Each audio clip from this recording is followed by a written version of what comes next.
What's up, crew?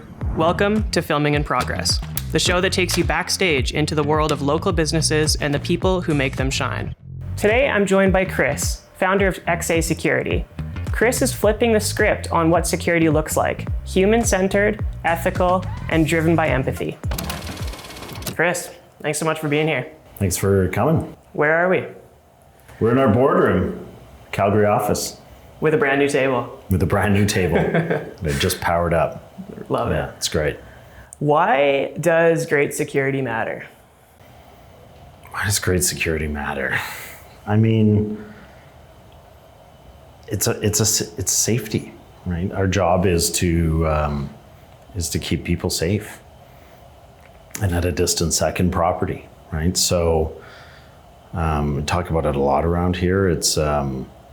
It's easy to, I think, get bored and get repetitive, but at the end of the day, it's an interesting business because people are counting on us to do the thing, you know? So good security, I mean, bad security is you kind of may as well not have it.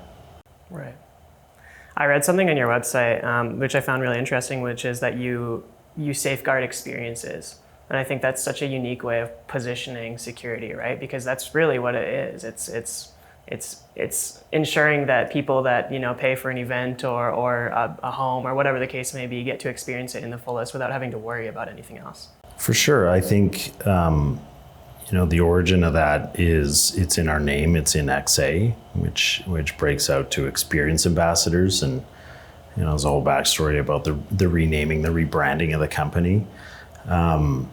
But ultimately we looked at it and said, there's multiple layers of experience here, right? There's an employee experience, there's our customer experience, and then really importantly, there's their customer experience. And so with our origin in events, you really tune into taking care of that end customer, but you have to make sure you take care of everybody along the way. And so it's really less about rule enforcement for us, and it's more about kind of curating compliance or better worded cooperation from all parties to follow some guidelines and make some good decisions. But ultimately, we're here to facilitate your fun. Or you know, if we're looking at a construction site, we're here to make this easy. We're here to not wake you up at 3 a.m. We want to make good decisions, and just we want this experience to not be painful. Paying for it is already painful enough, right? So yeah, we're just really genuinely motivated by making people's day better at every level we can. That's awesome. I relate it similarly, and let me know if this is accurate to what we do, which is video production. And you know, when we do a good job, where the audience doesn't know that we're there, or the crowd doesn't know that we're there. We're doing our job, but they you know, we're not interfering with their experience. Is that accurate for your business as well? 100%, right? And I always talk about Las Vegas in this instance when it comes to security. And if you ever go to Vegas and you cruise and walk the strip, you very seldom see police officers, but they are very available when they need to be. Right? And it's not about presence. It's about curating an environment where people have boundaries. And if you're doing your job well, you can be over there but it's important that you're available for us, right? So yeah, that it is the same. And that's, you know, the production kind of concert background side of us and me is it's not about being on stage for us. It's not about standing up on Apple boxes to be noticeable. It's about being there when we're needed, finding a way for our end customer to easily find us when they need to, but otherwise have a nice time, right? Was there an experience that you had or a moment that you recognized that, like, you know, this market needs another or better business to, you know, maybe there's something lacking in the existing security business and I can solve that problem? Yeah, I didn't set out to start a security company, in the early days, and it was an opportunity at the time in parallel to what kind of work I was doing in learning how to produce shows and concerts. And so we had an opportunity to service ourselves by starting an entertainment security company. And to that end, yes, back then I was frustrated. I was a student at the U of C, and I had come out of some student leadership positions, and I continued to work in the event production space. And so I started going to shows and started getting out more in town and stuff. And I was annoyed. I was frustrated with how people were treated and how rules were enforced. And I just didn't think it was necessary. I thought a lot about how I would want someone to explain that, hey, you can't be out here with that drink. There's kind of two ways to handle that.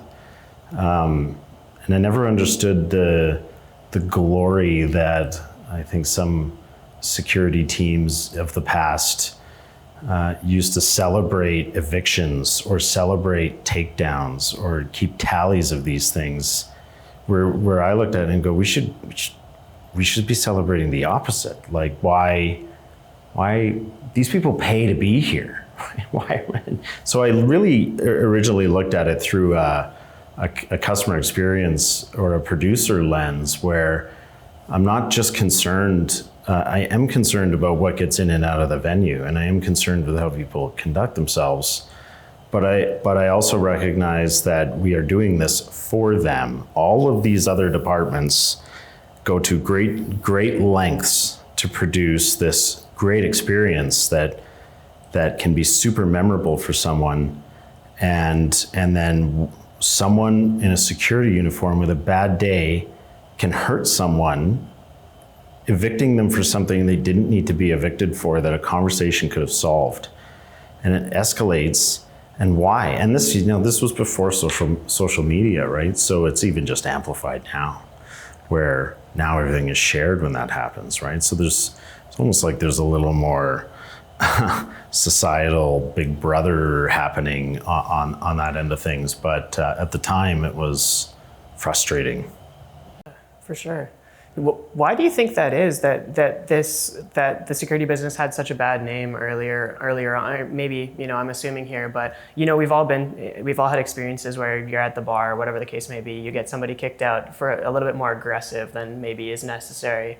And then what kind of people does that industry attract? I only really ever started paying attention to this and came on the scene, we'll say, in the late 90s. Right? So my early experiences with event security would have been in raves. I used to go to, it's one of those things you said, people never, talk about things they never talk about. But yeah, I went to tons and tons of raves back in the day here in Calgary. And there was, among that community, there was knowledge and opinion on the various third-party security firms that would oversee those events. And there was all sorts of things that you can imagine that go on in those things, right? And all mostly true. and so there was good firms and there was firms we didn't like, and it would affect ticket sales, right? You would see people not want to go to certain events or parties based on what security firm was doing the work. So it was interesting because one of our early projects, or I guess early shows we did as a security outfit, was a rave back in it would have been at the Sun Center on the Curry Barracks, like in 2005, which was when raves were starting to settle down. It was going to pass the heyday of it, right? But yeah, it was. I don't even remember what your question was, but the choice and the influence, that those had. Oh, and the why, I don't know. I think that it depends on your background. Knowing what I know now about most security companies are small. They're smaller outfits like us, and so there's a heavy influence from leadership of what type of outfit you're going to be. and I think it's largely influenced by our various backgrounds and how we see the world, right? So you get a lot of different styles out there, and we often say we're not for everybody. But I wasn't thrilled with my options at the time as a young concert producer trying to make a name for myself, you know? Yeah, totally. That's interesting, because you said that you fell into it based on, you know, the work that you were doing previously, but you also very clearly just identified a need, and that's what we do as entrepreneurs, right? even whether you didn't realize it at the time or not. But. Yeah, it's funny because you don't think about simple little decisions like that we'd be sitting here talking about them 21 years later by any means, which is just, you know, kind of mind bending. But it's ultimately, I think there's a personality type where, oh, well, I could fix that, I'll just fix that. And no one else will do it, so I'll buy it and I'll rent it to you, or whatever the case may be, right? Exactly. Have you always had that mentality that I'll fix it, or I can solve that problem? Yeah, I think so. I think it just like ultimately am a volunteer nerd, right? And I think back to, you know, younger days of school, junior high stuff. I enjoyed the drama stuff, but more so trying to hang a lighting fixture on a basketball net, you know, in the gym. And the more technical side of it I found interesting kind of through high school. And there's just a lot of problem solving in that. So yeah, I think I've always kind of had this approach of, I can just deal with this, or I could just make this better. Not always right, but like, I don't know. Yeah. Do you think you were aware of that mentality when you were young? You know, when you were hanging the light in the gym? No. Or is it something that you've come to reflect on? It's something I've come to reflect on, I think, you know, more in more recent years. I'm trying to get to know yourself and stuff as you cross over the 40-year threshold and you know, have a couple of kids and start to have some perspective. So it's, yeah, I think back to those days, and I think I always knew that I enjoyed solving problems that were unique problems. I didn't like systematic problems, right? So I was fine. I did well in school, in high school. I went to Bishop Carroll here in town, which was a independent learning high school, which for me was probably not the best choice. I really left, you know, an entire year of school to be done from March to June every year, and but did well and functioned well under that pressure. But yeah, the tendency has always been to gravitate to like solving the problem and just filling the gap. I think about, like, I had a job at Scotiabank, one of my first jobs out of high school. I got this gig at the call center, so the Visa Center and the telephone and internet banking at the time. And so that would have been in like 99 or maybe 98, or somewhere around there. And back then, there was this technical support for internet banking was way harder, right? So it was, you had to install software on your computer, and it like never worked with stuff, and forget about Mac back in those days and all that stuff, right? So there was the support line, and the bank used to just outsource all of those calls related to this software to a third party for X dollars per.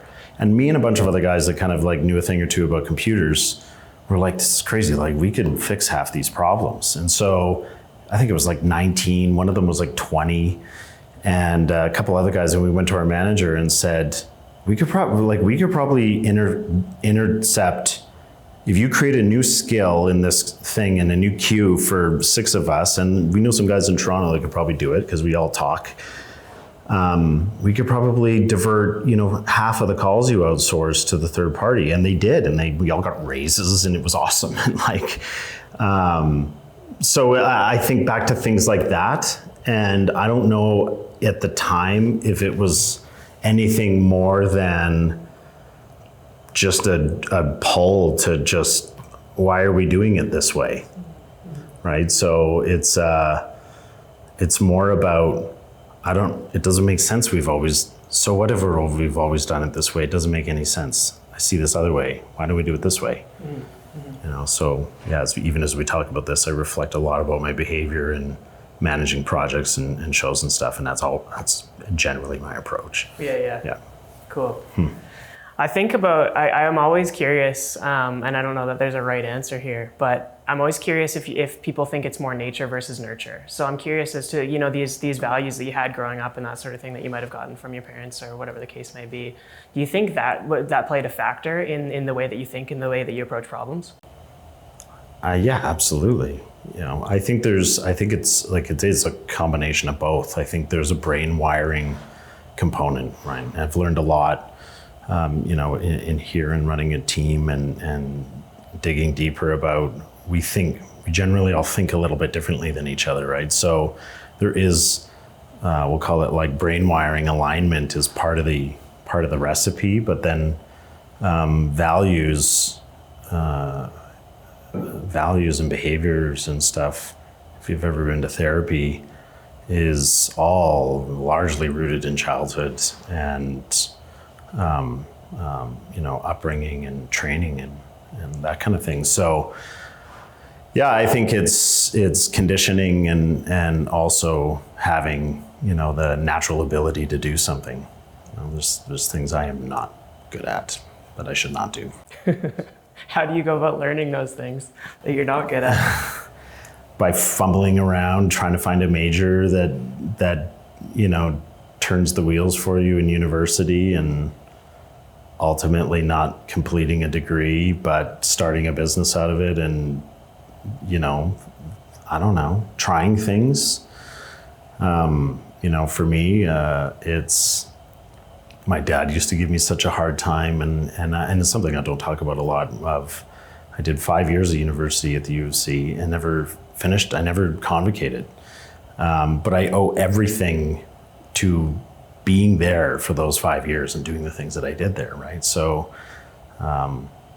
it's interesting.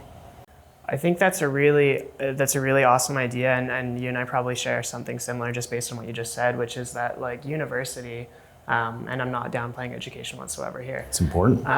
But I think there's so many things that are overlooked that you learn in a university or post-secondary, let's call it, environment, that isn't specifically to do with your degree or whatever that stream of education that you chose. What was that for you? Volunteerism and student life. I mean, that's ultimately what I got out of university and sent me on a trajectory. It was, I went to school, I graduated high school early. So, my first semester of university, I was 17. I couldn't get into the den for Wednesday or Thursday nights. And so it was difficult to know. I think back now, especially having a 10-year-old, I go, how would she know what she's going to do in 7 years, to invest an entire huge sum of money, and I was paying for it myself and all of those things. And so, I don't know I didn't know what I wanted to do. And so I darted around and I went to school because that was what you did, right? And my parents, and was fortunate to have parents that valued that and pushed me to that.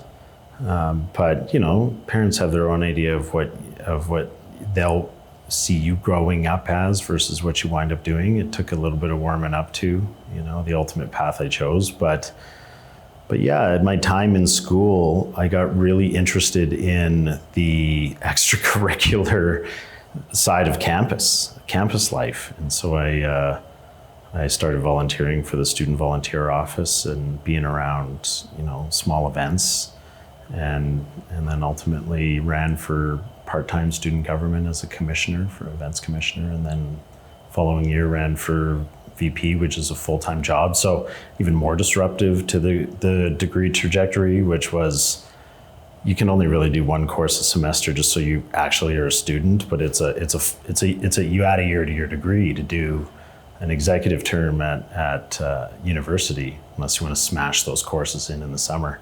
So so that just lengthened what was already this kind of listless wandering through academia, trying to find a discipline that turned me on. And, largely most of the things I was most engaged with was obviously, the business stuff, but I feel like I discovered it too late in and didn't have enough of the prereqs, and I was really enjoying the student life thing.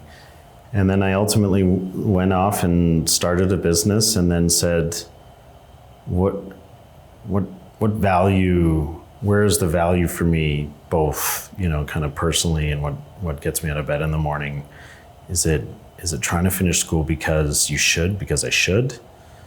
Or should I do this thing I really like doing and I see an opportunity, and, so that was a decision.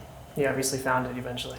Yeah, but I owe everything to being at the U of C. That experience, I wouldn't replace it for anything. I'd like to have a degree, but at this point, here we are, right? It's been 20 years. So you talked about the volunteerism a lot there, and I find that super interesting. What do you think gets you out of bed, to use your terms there, about, or gets you excited, or maybe fulfills you about volunteering? I think I just like teams. I like accomplishing things, like helping people, like doing good work. I think, I don't know, I enjoy contributing and learning from it. I think it took me a minute to realize there was a selfish component to volunteering, and for some people it's the t-shirt, or it's the access to the show, or it's whatever the case may be, which admittedly would have been the case over the years to some degree, but largely I look back on it all, and it was an opportunity to learn things about something I wanted out of it or parallel to it, right? So if I wanted to learn more about concerts, I found a way to volunteer just to be around them. I like skiing a lot, and I also would really like to be better at first aid, so I joined, the ski patrol. And I like meeting people. I like being around people, and I think, as I talk this out, one of the things that came out in one of my therapy sessions over the years was I crave variety. And I think volunteerism gives you variety, and it gives you perspective. One of the cool things about joining, the ski patrol, for instance, a couple of years ago, was I have not been a rookie at the most base layer or level on a really well-established functioning team and operations, a system like a ski resort, in a long time, right? So being able to participate at that level and learn from people that are super good at their gig and meet a whole different circle of people, in addition to the obvious benefit of I get to ski and practice first aid and help people, which is awesome. So it ticks a lot of boxes for me, but ultimately I always come out of those experiences, whether it's that or whatever other volunteer board thing or whatever, just looking to absorb information and hear people's stories. So that's the selfish part of it. I mean, there has to be that, right? Otherwise we wouldn't do it. But I think that's really cool. That's a really cool way that you position that and learn, finding a way to learn for free while doing good. I mean, realistically, sounds like your motivation. It also sounds like that aligned with why you got so much out of your 5 years of school without kind of completing that final checkbox, if you will, right? Yeah. It's the variety piece. It's largely really, back to the brain wiring too. of a late diagnosis, ADHD, which is always the most trendy thing to talk about, and very annoyingly right now. But it's less about the management of it all and more about the understanding it gives you to realize that if I look at my patterns over my life, I can't super sit still. Things have to be changing for me. And so that's been difficult for people around me that don't like that or don't see that. And I don't think it was until recently that I really understood that not very few actually see things similarly, right? So yeah, it's been one of those like really interesting things to explore is evaluating those patterns back in like university and school years and early work years to understand there's a method to this about what I gravitate to based on that constant change of scenery, which, yeah, back to volunteerism is just a really great way to get it very easily. There's lots of people looking for free help. Yeah, 100%. I'd like to dive into that ADHD thing, not to the extent that, like you said, everybody talks about it these days, but I'm curious because a lot of people that have ADHD, they either find it's a super inhibiting thing for them, or they can harness it to be like a superpower. And it sounds like you're on the latter of that for sure, identifying these areas where it's helped you over the course of your life. But where does that fit in, especially you said recently diagnosed? It's been a few years now since this kind of revelation, and I think that the most important part of it is just dissecting and understanding the how it works, right? It's taken a lot of therapy. It's taken a lot of support to kind of realize that what I perceived as failures for a long time were largely from and I still feel it, right? I think one of the most interesting symptoms of this thing is that you never really quite feel like it's done well enough, whatever it is, never done. And generally kind of always frustrated with not being done, frustrated with not having enough time. And my wife, Beth, used to really give me a hard time of like, just be happy with what you accomplished today. And I'm like, but I'm not, because I didn't get the thing done. So learning that those are not failures has been really important. But throughout my whole life, I look at it's always been procrastination or keep a notebook or fix that. And you have so much potential, and if you focus more, this would happen. And that's the kind of rhetoric innocently, you kind of grow up with, and look back on that and go, oh, it's because of these things. I look at my high school, like going to Bishop Carroll was really interesting because it's an independent learning school, and you just have to be done. You have to have all your stuff done by June, by the time you go to summer holidays. If you want to do it all in a week and live in the testing center, go nuts. But so I largely did that, and just naturally. And I had great grades all through high school. University kind of fell apart. But in high school, I look at those patterns and I recognize it now. So I think it's been a failure, and it's a battle to manage those feelings of failure or disappointment or whatever. And I feel it constantly. I feel constantly that I'm letting people down. To realize that's not generally the case. And then try to understand the superpower part of it, which is, for me, managing crisis. I'm super good at staying calm. Things slow down for me. I see solutions, and so being on my feet and being, active and those sorts of things, and starting to now understand that if I put myself in environments where those kind of brain wiring functions can have a good time, lots of great things can happen, and try and minimize the stuff that's hard or Yeah, for me, it's like I wish I could be good at everything, and I want to be, but I am starting to learn I can't be, and starting to just decide what to try and be great at. Yeah. You know. Yeah. Awesome. You said in there that you deal with this kind of feeling that you're constantly letting people down, and I don't think you're alone in that. I think there's lots of people out there that experience that same feeling. But it sounds like you're on the journey of figuring that out for yourself. For those listening that might be experiencing something similar, what have you learned about how to manage that?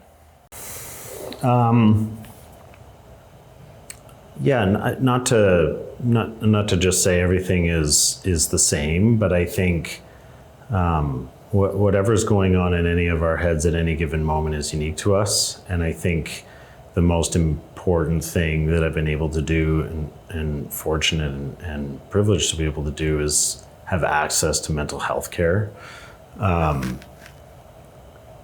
I think even out of that, most importantly, if I really drill down to what I get out of that, it's just a safe, judgment-free conversation space, right? So I think exploring your tendencies and being vulnerable with someone else for some perspective, someone that you trust that can be neutral or even better trained, is ultra life-changing, and it allows you to kind of take a step back and be validated on some things that need validating. So, yeah, it's a hugely important component to managing it. Yeah, awesome. And having the right people around, right? We were talking off camera about realistically, I'll summarize by saying the power of community and having the right people around you.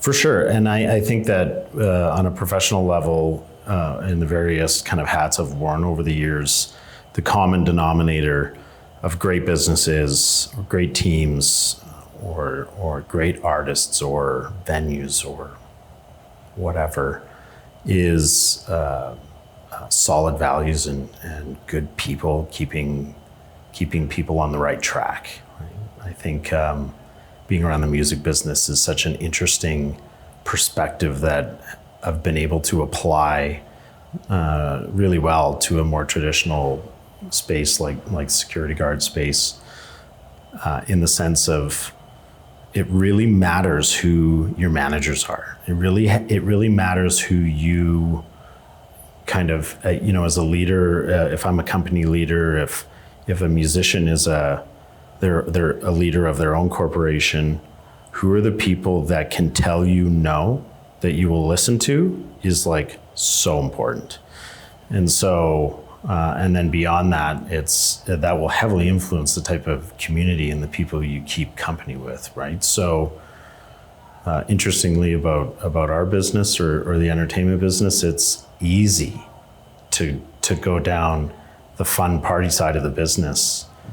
But if you want to be around for the long run and make a go at it, you've got to be pro, and you need people to keep you aligned. You need good partners at home. You need support and friends.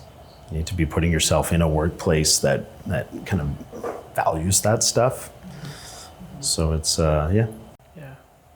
Yeah, it's interesting you mentioned that. I mean, there was an experience, it just came top of head. We were talking about Coachella off camera too, and Deadmau5 had an interesting night. But curious, you mentioned the party scene and how easy it is to fall into that. Do you, not you personally maybe, but do you see that around the industry? And how do you, I mean, you mentioned obviously having the right people around and ensuring that your values are strong and that sort of thing, but what are some of the, tangible ways that you ensure that's not a route that maybe your staff go down or whatever the case may be? Yeah, funny you should ask this, because I think it's about being participatory. It's about, to be firm but fair with expectations and boundaries, and and set the tone. And I think it's important to follow through. I don't want to be heavy-handed. I don't like letting people go. No, some people do. I don't. I really want people to be their best selves. And I've been fired and they've been life-changing moments for me. I ran into a guy at Coachella that worked with me on a tour years and years ago, and I had to let him go. And it bummed me out. I didn't want to. I really liked the guy. And he came up to me and we reconnected, and he said, "No, that was one of the most important moments for me." And so it was cool to hear that, because that's the success story of accountability, right? If I had let that go, maybe it would have been different for him that night. But I chose not to, and it's a hard decision. I definitely been known for third, fourth, fifth chances, but I think sometimes you really got to be diligent on tightening that up, and it can really change things for you. So I reflect back on those moments that's happened to me, and try to really be mindful of that when I'm managing others.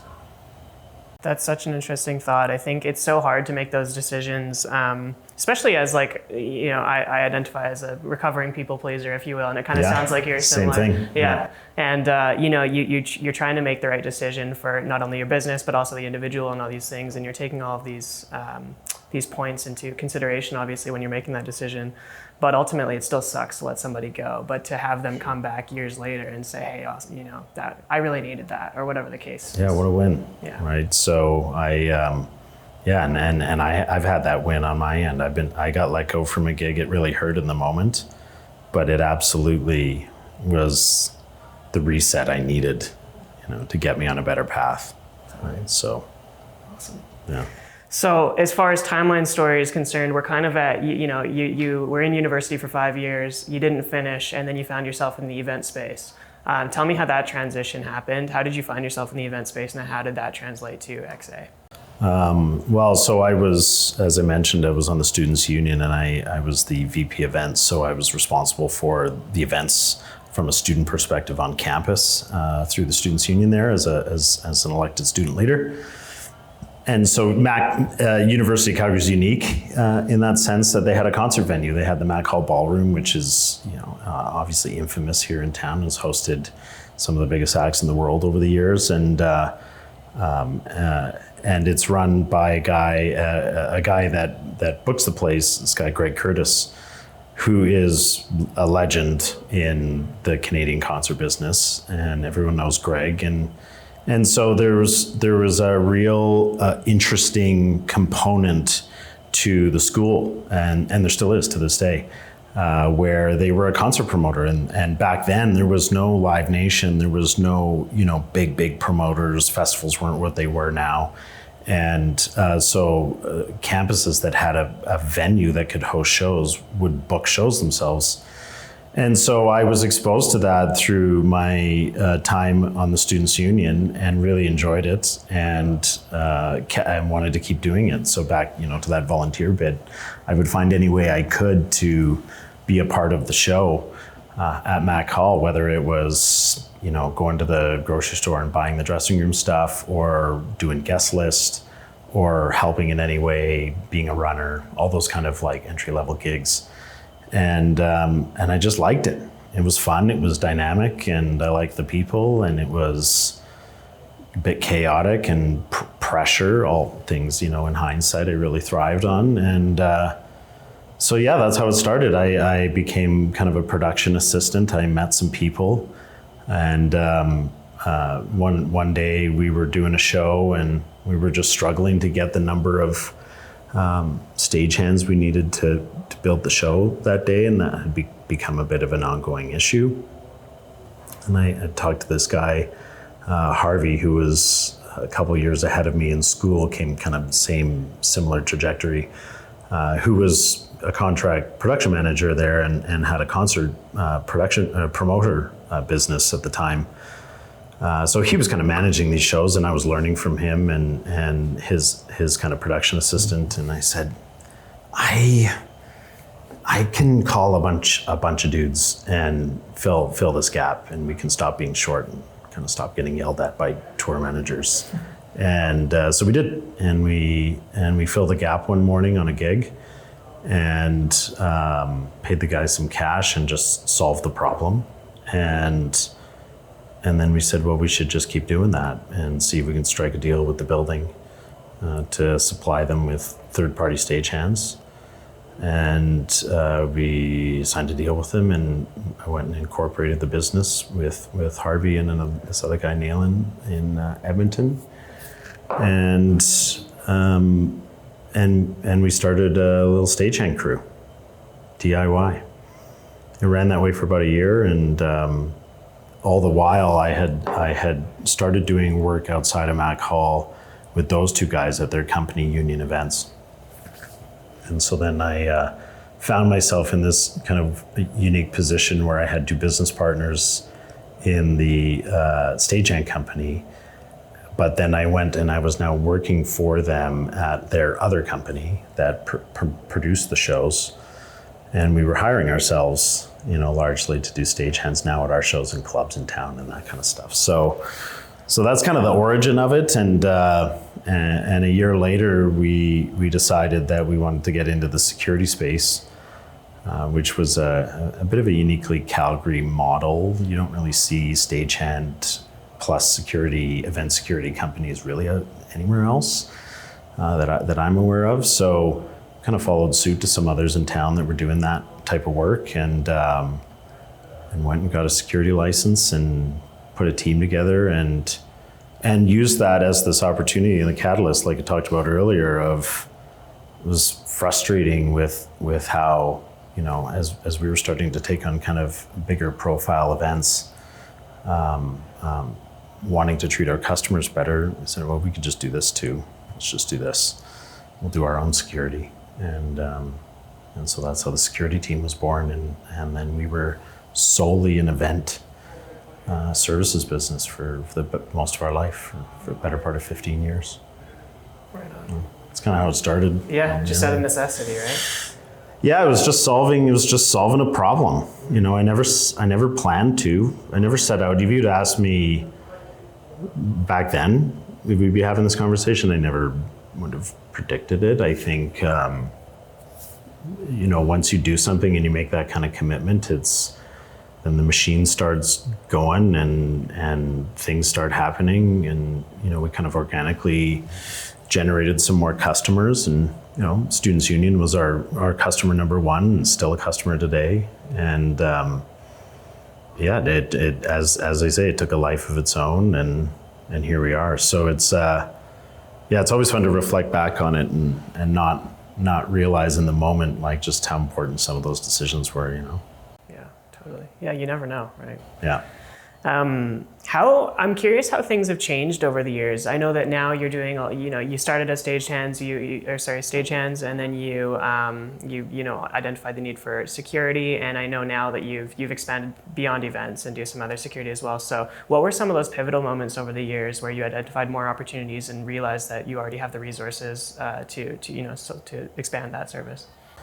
There were some key moments over the years. I think, like I said, we were largely entertainment. In fact, we were 100% entertainment focused. And we managed provided services for pretty much all of the big players at some point over the years. The big arenas and Fairground, Stampede, and kind of everybody at some point. And so there was a point where I was doing a lot of work wearing my full-time job as the concert production manager, and that whole side of things was exploding, which really fueled the growth over at this security company, made our teams a lot bigger. We started resourcing, 250, 300 people a day on some of these days. And so then that all kind of hit this peak probably 10 years in, so around 2014, and then some first kind of big pivotal moment would be a life change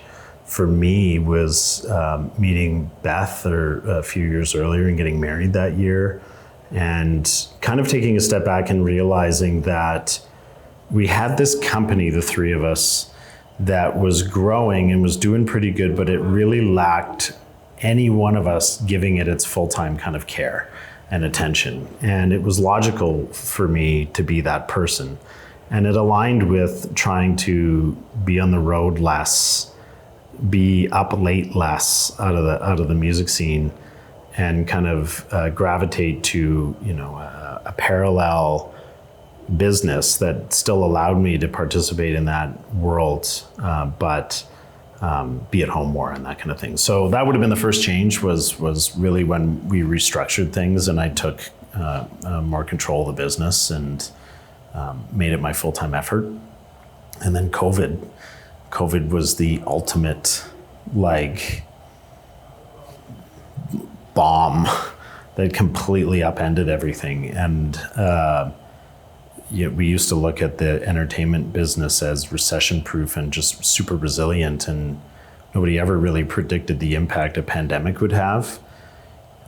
People still go they find the money for their favorite band despite kind of how bad the economy is. So we just largely as an industry didn't see that coming. And it was funny that the year prior, we'd had some, the company had kind of hit some plateauish kind of numbers over the years at that point. And we looked at our summer kind of business in 2019 thinking, man, there's a lot of revenue concentration in July. It's risky, and started to kind of be more conscious about trying to run the business 15 years into it. And said we should think about getting into some other lines of work and injecting some stability. And then March 13th, 2020, almost 5 years ago to the day now, just over,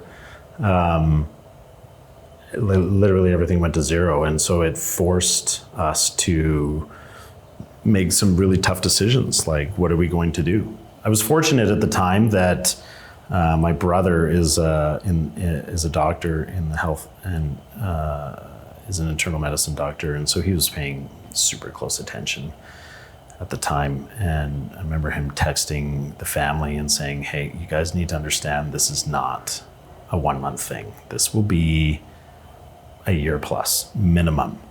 And so I was grateful for that insight, because it was hard at the time to know who to trust, who to listen to.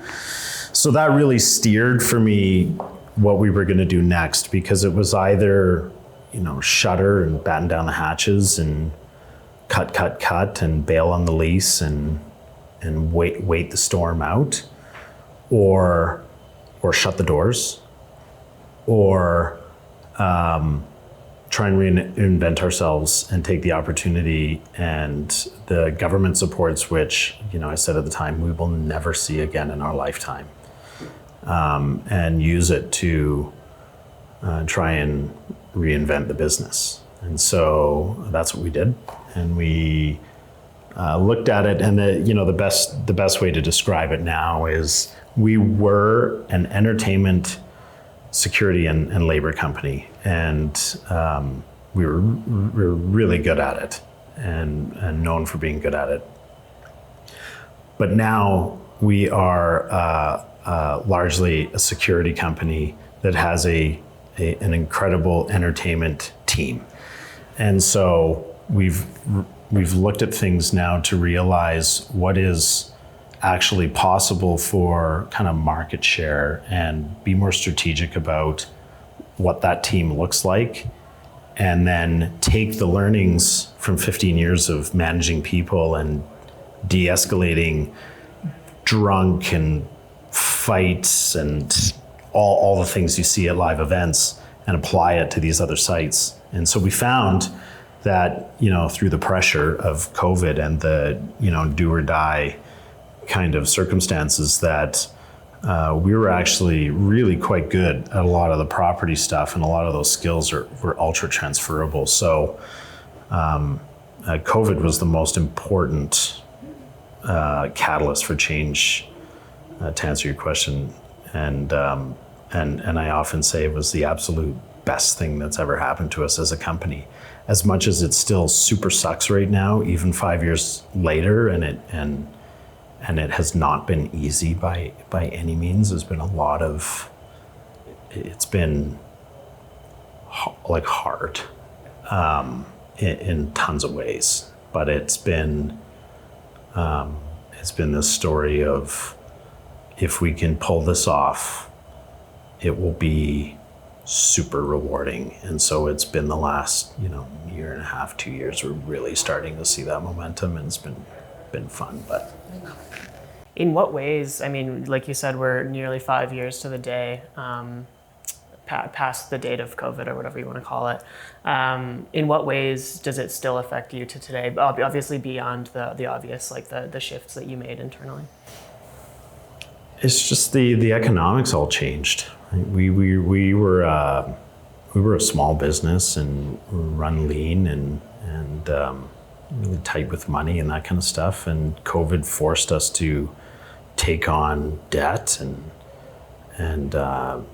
borrow and change how we managed our money to do what we were trying to do. Right? It's very difficult in our business to not have the team to deliver on what you're trying to sell. And in the moment, not having an understanding, because we were really like a 16-year-old business entering a brand new corner of the market. We knew nobody.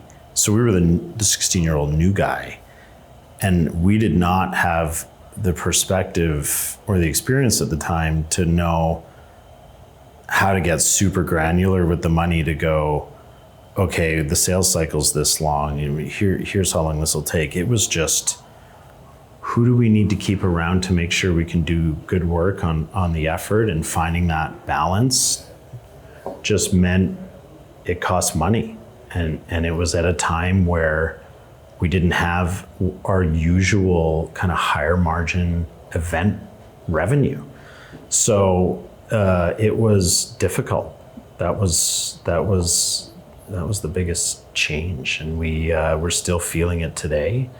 Again, I think everything all in perspective, right? It's difficult and makes it hard for people around here to make decisions, because I said at the time when we were kind of taking in advantage of all those supports that we will be paying for this for a long time, and we are, right? So that is the challenging part, but what we have seen and what we're really celebrating over the last, really the last couple of years, is starting to make movement in that space, and it's super exciting because I guess with some key ingredients along the way and some key decisions that were made along the way about external support to help get us there. We have a team that is ultra engaged, that's closing business, and we've really figured out how the learnings from that event space are so actually a strength. If I think about the ADHD thing, it's like we used to look at it like we had to kind of hide that we were entertainment people trying to pitch business to construction managers and stuff, because they wouldn't see the parallel. But actually, we've now learned that we do the same thing. When we deploy security guards at a music festival, we're watching 4-aught wire, generators, equipment, and arguably it's more high profile and white glove. And that kind of clicked for us, a year and a half ago, when we were talking to construction managers going, we do this all the time, right? In fact, we're super dialed at this. So that's been kind of transformational, but it just took a minute, Yeah, totally makes sense. I think of it's an interesting thought in our space as well, that if you specialize in one thing, then that's all you should do, and that's what you're good at, and that whatever. Which it sounds like you're touching on the idea of, you can actually apply learnings from over in this sphere, this spectrum, whatever it may be, to this over here, and you're actually better at this over here because you have the experience from here, right? So for sure, yeah. And also learning that you have to have leaders. We have to really figure out. We're still figuring it out, but we're a lot better at it than we used to be. Which is, how do you break up all the responsibilities when you're a small company? In the old days, there was only a couple of us in the office. It was like 3 full-time plus me, maybe 5 at most in those days. And I don't know, between here and Edmonton, like a dozen or something now, plus a whole bunch of part-time support, because we have to figure out how to align these responsibilities to multiple people. One of the most difficult things to overcome, especially going into COVID, was how much institutional knowledge specific individuals that worked here that don't work here anymore retained. And so by figuring out how to get more people, not necessarily on a full-time job basis, but more people doing those things has really helped our continuity, right? So yeah, it's been a journey kind of figuring all these things out. Yeah. When you think about, I think the question that all entrepreneurs have in their mind is, how do you future-proof your business? And I know it's not a one-size-fits-all, nor is it even possible. But as you went through this catastrophic experience in your industry, what's the question that you might, now with that hindsight, 2020, you might have asked yourself earlier before COVID hit, or solved that problem earlier to ensure that you were set up for, longer-term success? I think I've often reflected and talked about this, where if I could do one thing differently, it would be to be more intentional about building a business earlier. It was really easy to just have a great time and kind of have your bills paid and have a freedom-based lifestyle and as they say in kind of business owner circles, like a lifestyle business, right? And then it was different when I started becoming intentional about it. And so if I were to do it again, I would have put myself more in those circles and leaned on the supports I employed at a time of crisis, like joining EO, the Entrepreneurs Organization in Calgary, or deploying the Entrepreneurial Operating System, EOS, with this guy, Chris Jones, in town. Like, those were two key decisions that really shaped where we were going to go and helped put me around the type of people that were the right influence in navigating those decisions. So yeah, the long answer is I would do that earlier. I would just be around others that have experienced business ownership and just lean into the fact that I kind of like hid that I was a business owner, right? It was like, oh, whatever, I'm just one of the guys, and and we all do shows together and whatever, yeah. I never really stood up and owned that role until really late, like until kind of just before COVID, and then really at COVID. So I think doing that, like owning the role and surrounding yourself, again, back to the theme of being around people, but find your EO and find your EOS method of running meetings and stuff. And then when the COVIDs come, you'll be just more nimble. You'll be in that athletic stance to handle it. Interesting. You hid you were a business owner. Why? What do you think was the driving force behind that? I don't know. I think it's a very Canadian thing to do, is to overdo it on humility. I think, at least for me, I don't know. Because I never set out to be like, it could be because of being around the music business. There's a lot of big personality and a lot of ego in entertainment, and not for right or for wrong, right? But I just didn't want to be, business owner guy. I don't know. Yeah. It wasn't about the recognition. I've always struggled with titles. You see the importance of them now for career purposes and stuff, but I've always struggled with my own title, and I don't know, just thinking about it out loud, it's something that I didn't want the knowledge of to influence how people behaved. I didn't want them to be different when I was around. I wanted just transparency and normal relationships with people. And so I don't know, I wanted to try, I think I was trained and I learned by virtue of managing shows and celebrities and people that manage celebrities, like how to be around that and how to break those barriers down and just understand how to talk to people like people. And that's really the secret. It's just, everybody's just a person. But that's really difficult for a lot of people. So I think subconsciously I wanted to break that barrier down for people, which was be approachable and not have this gate up in the form of a title. So I don't know. These days I've changed my opinion on that, and it's with the help of some perspective from others is that it's important, and people are actually looking for guidance and vision, and someone needs to put their hand up and be decisive. And ironically, if I look back on all those years, and what made me good at shows and is being decisive and being the one to say, I'll decide, do this. Mm-hmm. Right? So it's I lean into it more now, but it was an adjustment. Yeah, that makes perfect sense. I love your description of it too, and just treating people like people. I mean, is a huge one, obviously, but using that title obviously for good, right? Like it sounds like your hesitations in the past were kind of, you don't want people to treat you differently, like you said, with your experience with celebrities and that sort of thing.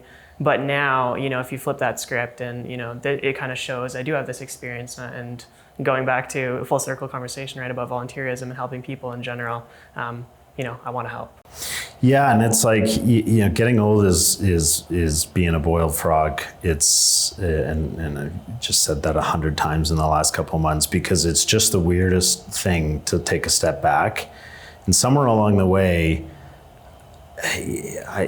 and battling the tendencies of ADHD and imposter syndrome, and never really feeling like I know what I'm doing and I'm making it up as I go along and all that stuff, to someone telling you along the way, you really know what you're talking about.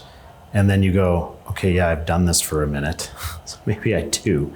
And this goes for any of us that have been doing something for a while and have put the, kind of the cliche, the Gladwell 10,000 hours in, is that then it becomes your responsibility to teach others.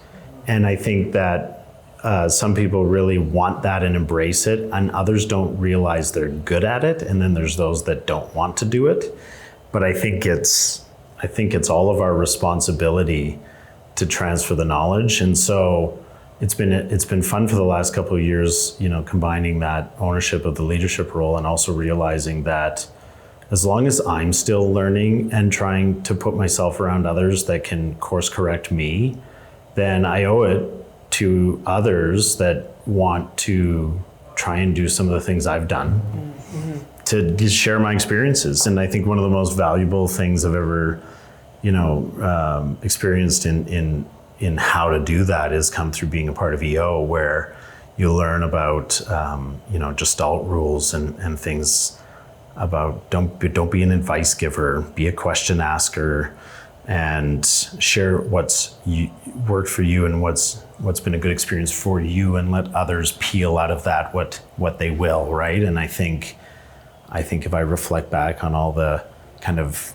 more meaningful advice I've ever received, it's extracting, learnings for myself out of stories. And so, yeah, I think it's been fun to try and, pass it down now. Mm-hmm. It's weird. Just getting old. Getting old is weird. Lean into it. Yeah, I'm an older generation now, and it just kind of happened, and I don't know when it happened, but it did. Yeah, right on. So, what does success look like to you? A happy team. I think I mean the most rewarding thing is accomplishing something as a group and feeling taken care of, having that sense of accomplishment and getting home safely. Ultimately it's that's success. I think if you can get those things right, that's 98% of it. and then hopefully the financial success follows. But yeah, I think people are great. I think the human experience is just so fun and so interesting, and it's also not fun and ugly sometimes. And I think if we can lean into celebrating being facilitators of those experiences and doing the best that we can, then that's successful. What's next for you? You've got a lot of things on the go, I imagine, and you're juggling a bunch. You just mentioned you came back. Obviously, we've talked a little bit about Coachella and that sort of thing, and obviously the business is thriving. What's next? Is there any pivots that you're making? Anything that you're looking forward to? No, I think that what I really look forward to is just the regular perspective on where we've been and where we've come to. There's been a lot of change here in the last 5 years. It's one of the things we talk about in our regular weekly meetings and our bigger team gatherings is change. Change is hard. People have changed a lot here as we've tried to figure out what the team needs to look like and who does what. And so for 5 years, it's been just nothing but change. We've changed services. So the next little bit, I think, is about focus. It's about sharpening the skills, and it's about doubling down on all the things we've realized that we're good at and the things that are working, and trying to kind of change less. I think we want to always have an attitude of embracing change and being adaptable, but I want to calm the big change down for a bit, and just allow people to just get into a bit of a groove for a minute before I come along and shake something else up. Yeah, so it's exciting. We've gotten really good. One of the most fun things about EOS, which is a big process to implement, and it takes years to learn it with the help of a good facilitator and implementer, and then dedication to doing it. But what's come out of it now is we're getting actually a lot better at predicting our quarters and predicting what we're going to do, and seeing that like prediction and result gap close in the last while is super motivating.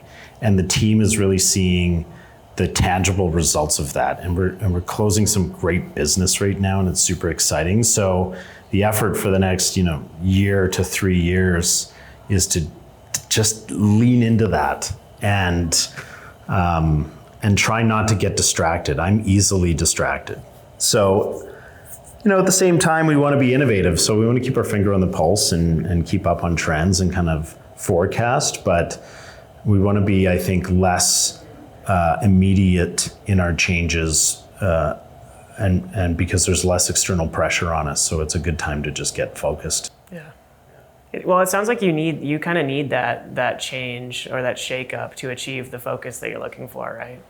Especially with what's happened in the past couple five years, right? Yeah, of course. It's I think the realignment of the business has set it up really well to go on and endure. And I'm as people try to figure out what they are going to do with businesses, there's always so many options. Do you sell it? Do you grow it? Do you keep it where it is?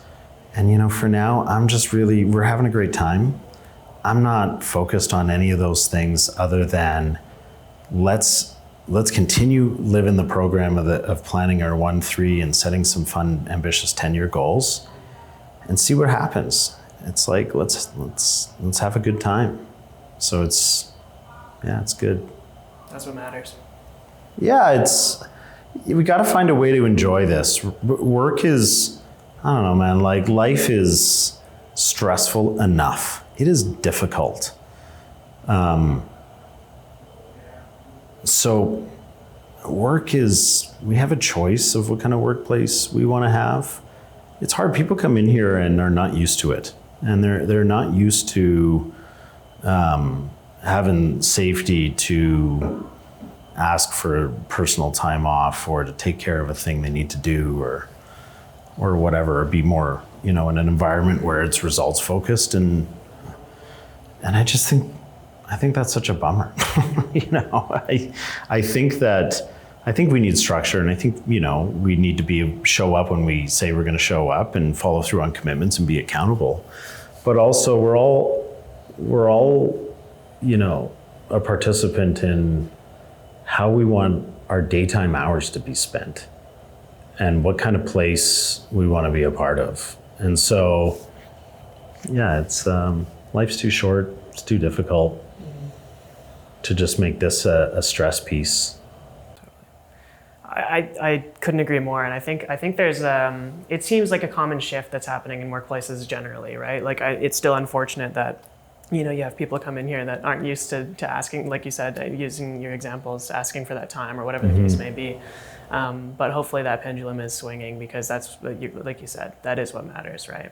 Yeah, I think it takes generational effort, and back to kind of where I think it'd be interesting for companies to go is I get inspired by the homegrown 50, 60, 75-year-old companies that have managed to build a strong culture and sell, down to generations of future leaders, and that stuff's cool. And I think that I think we got something special here. I think the people that work here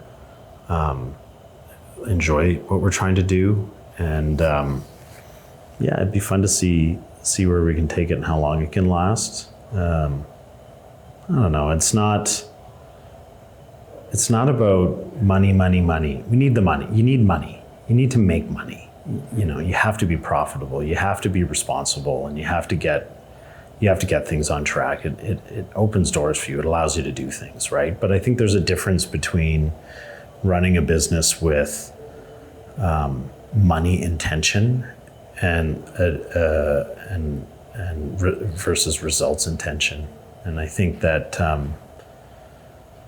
I think you get the best out of people when you're focused, to obviously reference the Simon Sinek circle of why thing. It's really about why. If you get people aligned on the why, then money will follow, and hopefully it's enough to satisfy the urge. But I think about myself, if I was focused on hitting numbers all the time that are largely arbitrary based on just whatever goal setting, I'm going to find myself just disappointed and wanting more and more and more. And it's more interesting to hear stories about how people's lives have changed because of the time they spent here.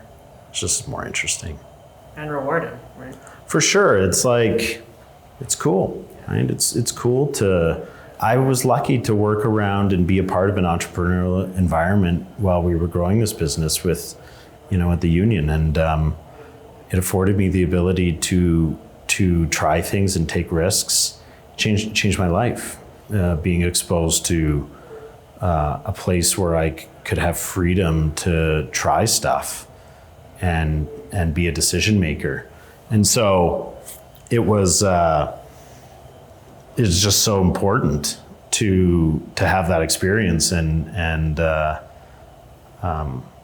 I just think we should all have that opportunity, to be in a place where we can give things a go and try and do good. Yeah, I couldn't agree more. I think it's so important to pass that along, right? Like you had that experience. I'm lucky enough to have experienced something similar when I was kind of, trying to find a way in the entrepreneurial world, or before that, working jobs and that sort of thing. And I think that, as leaders now, it's the easiest way for us to give back, and hopefully, everybody that we touch in that way can experience their own pathfinding. Right? Yeah, I was, one of the guys that educated me in concert production, who's really well known and great at his gig, taught me about taking care of people. You gotta take care of your teams. And in the concert business, it's catering. Catering is just this contentious line item, because it's expensive. It's expensive to feed people on shows that are doing the work. But it is one of the biggest ROIs in terms of efficiencies out of your team. If people are taken care of, if they're valued, if you just say thank you, and say, hey, I appreciate it, or, you know, we couldn't have done it without you. It's just so driving, right? So I was lucky to learn that early, in it's just the ingredient for motivating teams. People do stuff because they want a sense of accomplishment and they want to be a part of something bigger, and then to have gratitude afterwards is like really what most of us are looking for. So take care of your people and just be interested in what they have to say and be willing to take criticism, and just great things will happen. 100%. Yeah. Seems like that's been the topic of the conversation, you know, is take care of people and great things will happen. So it's true. And it's so funny because I think about all those, you know, learnings and teachings in you know, entrepreneur circles, and it's put the team together, right people, right seats. It's all real. And it is. It's just, and it's the weirdest thing when it starts to happen, because you don't believe it when it's hard. When it's hard and you're not making enough money and you can't afford stuff and you can't afford all the people and you're doing 3-4 jobs and they're doing 3-4 jobs, that's hard. And then, but eventually it settles and it clicks, and then things start happening without your input, and it totally works. It's wild. Where can we send people to follow along, you know, yourself or what's next for the business, etc.? I don't know. You can follow me on LinkedIn, but I should probably be more active there. I surface from time to time with some sort of thought, but it's probably the only place on a social media front I really hang out. You can obviously check out our website at xasecurity.ca to learn more about us. Come down and say hi.